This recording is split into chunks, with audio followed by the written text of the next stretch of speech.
Salamat ko sa Ginoo nga naami karon kana ko akong pamilya ng mga kaanak nagtuban sa atong panagtigom dili kapita. Niya ka dili kapita aron na matuban kita diha sa pagsigma sa Ginoo. Amen. Matuban kita diha sa mga pag-ampo. Matuban kita diha sa pagtuon sa iyang mga pulong. Hallelujah. Akong i-share kani karon mga igsoon ang pulong sa Ginoo. Kini siya related gihapon ni atong Domingo nga akong i-share. Kung nakahinumdum mo, nag-share ko atong niaging Domingo nga pagtulungan. Kinsa ang angayan sa ginhalian sa Dios. Kadto lamang mga tao nga nakafokus diha sa ilahang pagtuo sa atong Ginoong Kristo. Hallelujah. Kadto lang nakafokus. Kung ato pagali sa Ginoo nga samtang ang usa ka tawo nagbuot na sa iyang karo sige paglingin dili angayan sa ginhalian sa Ginoo. Amen. So ang akong gi-share kada adtong Domingo katong pagtulunan mga igsoon nga focus. Nakatutok kita diha sa Ginoo. Ang mga tawo nga nakatutok diha sa Ginoo mao katoy angayan sa ginhalian sa langit. Kung atong nasabtan dito nga dapat ang atong focus naa sa mga butanga naa sa langit, dili sa mga butang nga dinhi sa yuta. Kaya kung nakapokus kita sa mga butang dinhi lamang sa yuta, mawala man na. Temporary ra man na mga igsoon. Diba? Amen. Na kining pulong nga focus ma-apply nimo ni bisan asa ka. Kung estudyante ka, kung dili ka mag-focus diya sa imong pagka-estudyante, makahuman ka kaha sa imong pag-eskwela. So, posible nga dili ka makahuman kay wala man kay focus diha sa imong pagtuon. Nagpulakpul man ka sa imong pagtuon. So, katong mga estudyante nga magpulakpul sa ilang pagtuon, ang mahitabo ato dili dito sila makahuman sa eskwela. Dili nila maabot ang kurso nga ilang gusto nga ginuha mga igsoon kung estudyante. Gihapon sa mga empleyado sa bisan asa ka nga ihinsya sa gobyerno man o sa private man ka, ma-apply gapon nimo na mga igsoon. Kini ang word ng focus. Si Brad Julius, unsay trabaho niya, di ba? Barbero. Si Brad Julius dili na siya mag-focus sa tao nga iyang kaalutan, magsige siya lingi-lingi. Sige siya lingi-lingi, mahiwi itong kuan. Mahiwi itong iyang kaalutan. Dapat magbarbero ka, nakatanaw kikipagminti sa kuan, ang imong clipper, dili ka sikat ana sa imong clipper. Dalungga naman ito imong na nagsige ka ana kasi ikaw maglingi-lingi. Di ba? O gyapon sa driver. Ako driver ang akong trabaho. Oh? Usa nga experience bitaw nako anang pag-drive, basig kag lingi-lingi, wa na kakabalo nga naay ning kalit og kinahanglan sa imong tubangan nga usay motor. Gikan ka diha ang motor mo ana ra kalit. Ana ra. Usay naay sigag lingi-lingi unya, o nagbrikan ka naman sa imong tubangan. Ba, kinsay na biktima sa imong ana nga kuan, itong mga driver. Maka-relate ana. Basig ka lingi-lingi ana. Ana kaling magtan-aw sa amin. Ang nakagalit dito sa exam, di ba? Mabilis, madalian, gani. Di ka doon sige tanaw si mong sa amin. Anak, ba? Di ka sige tutok sa imong side mirror. Dapat mabilis o madalian ra. Dali ka lagi. Muna nga, bisan asa kining focus nga kuan ma-apply din mo ni. Kung i-apply na ito na din sa Ginoo, kining naka-focus kita sa mga buta nga dili nato makita. Kung kini akong i-share karon mga igsoon, related gihapon kini sa akong i-share ato ni ating Domingo. Na kini makita sa ikaduhang Korinto kapitulo 5. Hallelujah. Wala lang ako masulti atong niaging Domingo tungod kay nagkuan sa ko sa oras. Pero usa nga isulti unta nako adto na hinumdum mo sa asawa ni Lot. Diba? Oh. Nagingon man diha nagingon ang atong Ginoo nga hinumdumi ang asawa ni Lot. So nakabalo kita unsay nahitabo sa asawa ni Lot. Kaya nakabasa kita ana. Ang Ginoo nagluwas kang Lot, iyang asawa o iyang duha ka anak. Giguyod gid sila gikan sa Sodoma, gikan sa Sodoma o Gomora, gibuyod gid sila dito sa anghel sa Ginoo kay ipagawas. Ang kuman sa Ginoo, bisan unsa nga inyong madungog, ayaw gyud mog lingi. Munay kuman sa Ginoo. So, pagawas na sila, giluwas sila sa Ginoo nga dito sa Sodoma o Gomora. So unsa may nahitabo sa asawa ni Lot, ipanilingi. Nya unsa may nahitabo sa iya? Nahimo siya nga asin. Nya naluwas ba siya? Wala. Wala siya maluwas. Ano wala man siya maluwas? Tungod kay wala siya mosunod sa kuman nga isulti sa Ginoo. Ingon nga ayaw lingi, nilingi yun. Hallelujah. Ngano man, wala man siya makapokus sa iyang pagdagan. Wala siya makapupos. Ang uban pa, nganong nilingi man ang asawa ni Lot? Usahan na, nawili siya. Kaya sila dito sa Sodoma, nahimo ba silang adunahan? Nahimo ba silang bahagianon? Si Lot o iyang asawa. So usa ato nganong nilingi siya, usa pa kayang nadungog o nawili siya sa mga butang nga material na ilang gibiyaan mga igsoon. So wala siya nakapokus dito sa gusto sa Ginoo.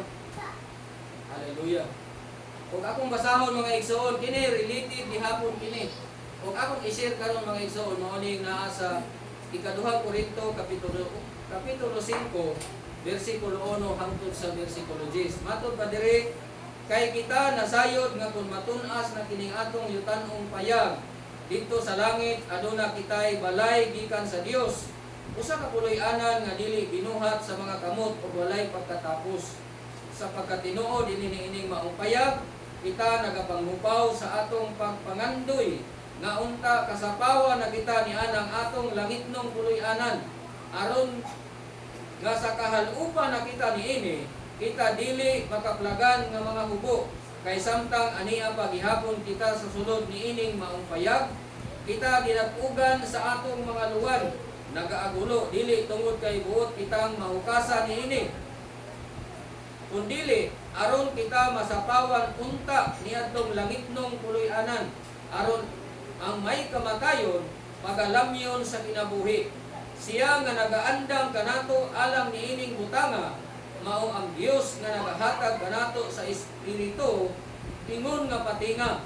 Busa sa kanunay kita masaligon, kita nasayod nga samtang aniya pa kita sa lawas, kita wala didto sa Ginoo. Kay kita nagakinabuhi man pinaagi sa pagtuo, dili pinaagi sa atong makita. Busa kita mga masaligon o palabihon pagani Hinoo nato nga mahimulag kita sa lawas o maanaa kita sa atong puloy-anan ubal sa Ginoo.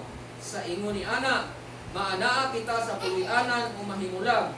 Ginahimo natong kalabuton ang pagpahimuot kaniya kay kitang tanan kinahanglan mga tubang sa hukmana ni Kristo aron ang matag usa magadawat sumala sa nabuhat sa iyang lawas maayo o dautan. Amen. Hallelujah. Ako i-share karon mga igsoon kining pulong nag-ingon nga kining pulong nga nag-ingon nga kining pagkabanhaw gikan sa mga patay. Usa sa paglaom sa atong tinuuhan mga igsoon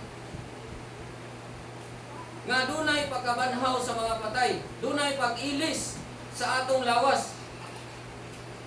Hallelujah. Kita nasayod nga pinaagi sa pulong sa Ginoo nga sa pagbalik sa Ginoo ining atong lawas nga atong gipuy-an karon o mamatay naman kita sa lawas, hatagan kita sa Dios og lawas nga dili na madunot. Tagaan kita sa Dios og puloy-anan nga langitnon. Ug mao kana ang usa ka paglaom sa atong tinuuhan ug dapat diha kita nakatutok ni anak. Mga igsoon. Hallelujah. Ingon diha nga duna kitay langitnong puloy-anan. Duna kitay lawas nga ihatag sa Ginoo nga dili na madunot. Ingon si Apostol Pablo nga kita nasayod nga kung matun-as na kining atong yutan-ong payag.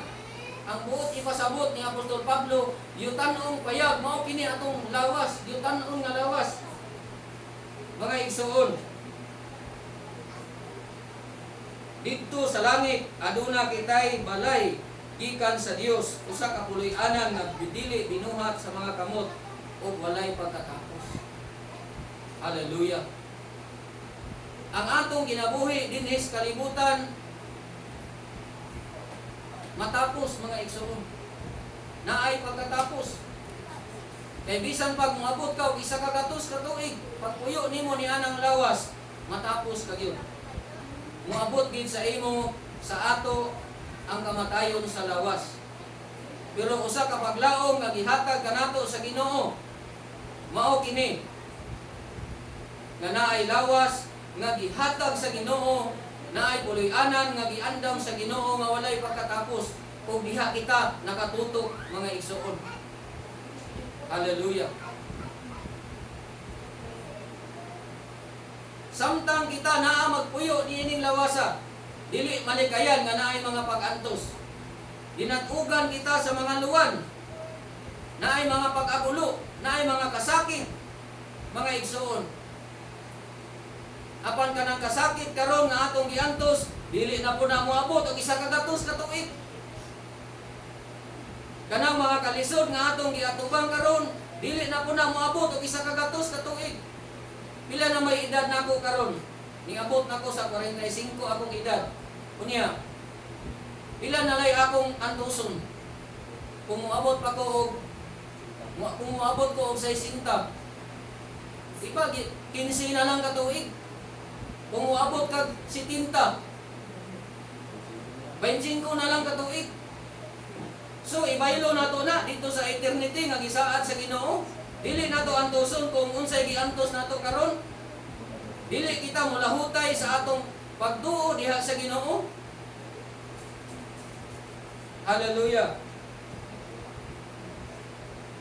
Ingon gali dinhi nga kita busa sa kanunay kita masaligon. Kita nasayod samtang ania pa kita sa lawas, kita wala dito sa Ginoo. Amen. Ang atong buhaton, mga igsoon, nga magpadayon kita nga magkinabuhi diha sa pagtuo. Amen. Maanaaman kita sa atong puloy-anan o mahimulag, usa nga pangitao nato kung sabay makapahimuot sa Ginoo. Hallelujah. Ingon sa verse 9, sa ingon ni Ana, maanaa kita sa puloy-anan o mahimulag, ginahimo ba natong kalabuton ang pagpahimuot sa Ginoo? Unay atong goal, mga igsoon, diha kita nakatutok kung sa bagay makapahimuot sa Ginoo. Ini ba nga akong pagkinabuhi karon, mao ba gini ang makapahimuot sa Ginoo?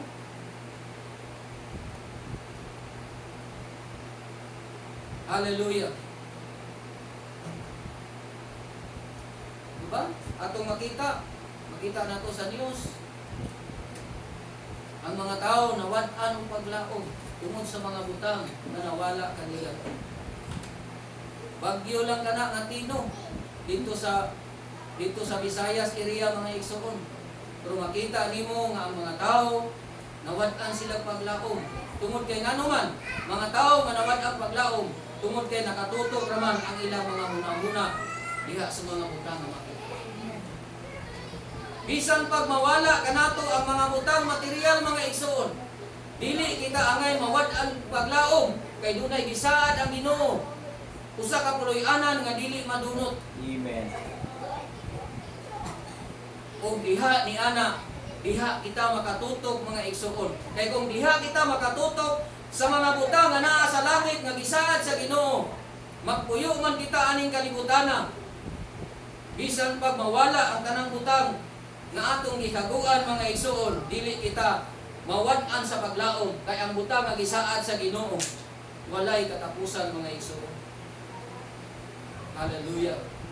Ingon ana ang mga tao nga nagpupot sa ilang paglaom diha sa Ginoo. Muna diha makita nimo nga ang mga apostolis sa unang panahon, wala sila mahadlok sa mga paglutos. Wala sila mahadlok sa mga kasakit. Giantos nilang tanan. Kay matud pa ni Apostol Pablo, na alam kanako ang pagpakabuhi mao si Kristo, ug ang pagkamatay mao'y pagdaog. Nganong nakaingon man si Apostol Pablo, ana, kay nasayod siya nga kung matunaas na kanang iyang lawas nga gipuy-an, dunay puloy-anan nga gihatag sa Ginoo didto sa langit. Amen. Hallelujah. Hallelujah. Munang nakaingon si Apostol Pablo, naalang kanako ang pagpakabuhi mao si Kristo. Mao sa gihapon kita mga igsoon. Si Apostol Pablo nagtuo sa atong Ginoong Kristo. Kita nagtuo sa atong Ginoong Kristo. Dapat ang pagpakabuhi nato karon diha na kang Kristo mga igsoon kung unsay makapahimukot kaniya. Aron inig kamatay nato, mamatay kita nga dunay kadaugan. Amen. Hallelujah. May buntag sa tanan mga igsoon. Nang hinaot ko nga kini makatabang kanato nga pagtulunan nga magpadayon kita diha sa atong pagtuo sa Ginoo. Taliwala sa daghang mga pag-antos mga pagsulay. Dili lang kining bagyo mga igsoon nga atong antuson karon. Pasalamat lang kita nga dinhi sa Mindanao dili kaayo dako ang kadaot nga nahimo. Hallelujah.